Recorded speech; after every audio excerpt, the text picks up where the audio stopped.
नमस्कार शेतकरी कांदा उत्पादक शेतकरी बांधवांसाठी आताच्या क्षणाची सर्वात महत्त्वाची आणि मोठी बातमी बघू शकता। कांदा देशभरात पाठवण्यासाठी यंदा रेल्वे डबल रेक व्यापाऱ्यांच्या मागणीनुसार रेल्वेची तयारी।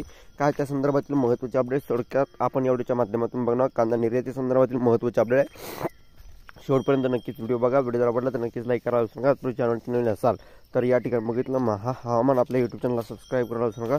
चला तर मित्रांनो व्हिडिओला सुरुवात करतो आहे। करू शकता स्क्रीनवर जसं की तुम्ही बघतच आहात, नाशिक कांदा देशभरात पाठवण्यासाठी यंदा दुप्पट रेक व्यापाऱ्यांच्या मागणीनुसार रेल्वेची तयारी। बघू शकता लाल कांद्याच्या देशातील विविध भागात वाहतुकीसाठी जिल्ह्यातील लासलगाव, अंकाई आणि निफाड स्थानकावरून दरमहा नेहमीच्या तुलनेने अधिक रेक लावण्याचा व्यापाऱ्यांचा अंदाज आहे आणि या ठिकाणी त्यानुसार नेहमीच्या तुलनेत दुप्पट म्हणजे 60 पेक्षा जास्त रेक उपलब्ध करण्याची तयारी रेल्वेचे वरिष्ठ अधिकाऱ्यांनी दर्शवली आहे।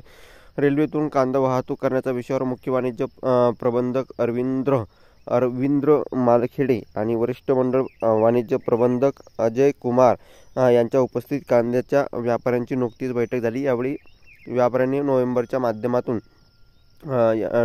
मध्यापासून कांदा वाहतूक सुरू करण्याचे मान्य केले आहे। उन्हाळ कांद्याचे भाव अधिक असल्याने सध्या त्याची मोठ्या प्रमाणात वाहतूक केली जात नाही।